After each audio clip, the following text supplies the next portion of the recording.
Assalamualaikum warahmatullahi wabarakatuh. Perkenalkan, saya Salwaliana dengan 41342303 dari Program Studi Statistika Universitas Negeri Gorontalo. Baik, di sini saya akan memenuhi tugas dari Bapak Lawode Nasir SPD MSc dengan mata kuliah Filsafat Ilmu. Di sini saya akan mempresentasikan materi dengan judul Sejarah Perkembangan Aplikasi Statistik. Apa itu sejarah? Awal mula statistik. Apa itu sih sejarah statistik? Awal mula statistik dari perhitungan populasi hingga analisis data ekonomi. Perkembangan statistik dimulai sejak zaman kuno, di mana manusia sudah menggunakan metode sederhana untuk menghitung populasi, harta benda, dan hasil panen. Bangsa Mesir kuno misalnya menggunakan metode sensus untuk menghitung jumlah penduduk dan sumber daya mereka. Bangsa Romawi juga menggunakan statistik untuk mengolah wilayah kekuasaan mereka, termasuk mengumpulkan data tentang jumlah penduduk, pajak, dan pasukan militer. Pada abad ke-19, statistik mulai digunakan secara luas dalam bidang sosial dan ekonomi. Adolphe Quetelet, seorang ahli statistik Belgia, menggunakan statistik untuk menggunakan statistik untuk menganalisis sistem ekonomi di kapitalis. Pada abad 20, statistika berkembang menjadi ilmu yang matang. Selain di bidang pertanian, statistika berkembang pada bidang psikologi, ekonomi, sosiologi, industri, dan lain-lain. Perkembangan statistika di bidang pertanian cukup banyak, terutama dalam penggunaan rancangan percobaan yang memang sudah diawali pada masa Fisher. Peran statistik cukup besar dalam ekonometrik, yang terutama dalam hal metode estimasi parameter model ekonometrika yang pada umumnya terdiri dari beberapa persamaan saling terkait, sistem persamaan simultan, dan symmetric unrelated regression. Untuk mengestimasi parameter sistem persamaan simultan, Henry Taylor tahun 1956 menemukan suatu metode 2SLS, two-stage least squares. Kemudian pada tahun 1962, Zellner menemukan suatu metode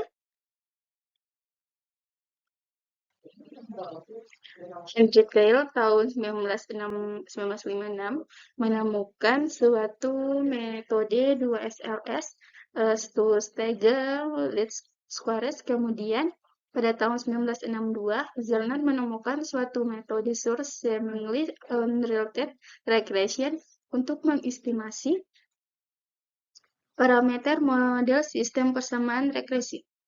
Selanjutnya, Dale bersama Zellner menemukan metode 3SLS, three-stage least squares, untuk mengestimasi sistem persamaan simultan yang pada prinsipnya merupakan integrasi antara metode 2SLS dengan metode SERP.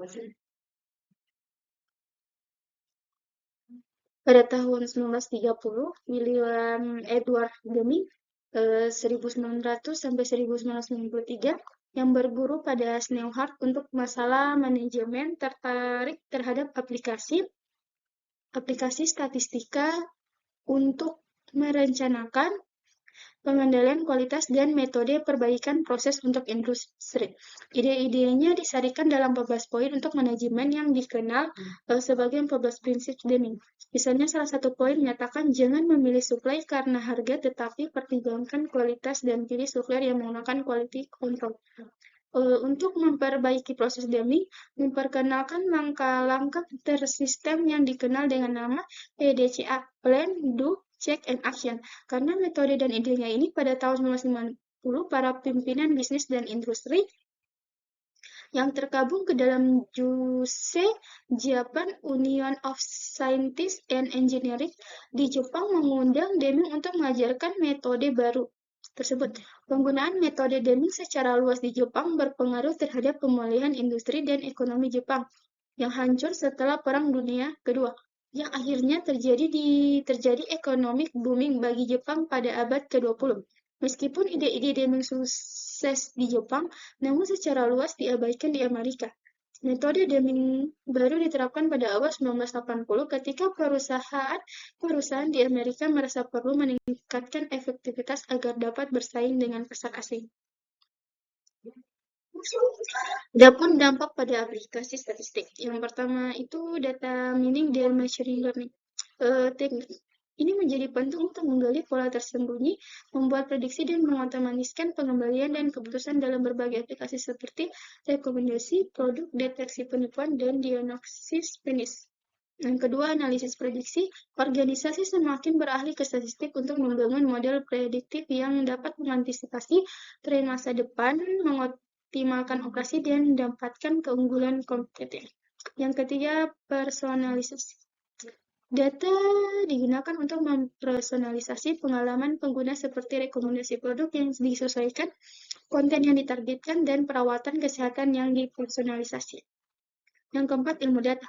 Bidang ilmu data manual sebagai disiplin ilmu baru yang mengintegrasikan ilmu komputer dan pengetahuan domain untuk mengekstrak wawasan yang lebih berarti dari data. Adapun aplikasi di berbagai bidang, yaitu pemerintahan dan kebijakan publik itu ada sensus penduduk, ekonomi makro, evaluasi program, perencanaan kota, dan lain-lain. Nah, kalau di ilmu pengetahuan dan teknologi itu ada fisika, kimia, biologi, ilmu komputer, dan lain-lain. Nah, untuk di kesehatan dan kedokteran itu ada uji klinis, epidemiologi, biostatistik, kesehatan masyarakat, dan lain-lain. Baik, hanya itu yang dapat saya sampaikan. Semoga bermanfaat untuk kalian semua.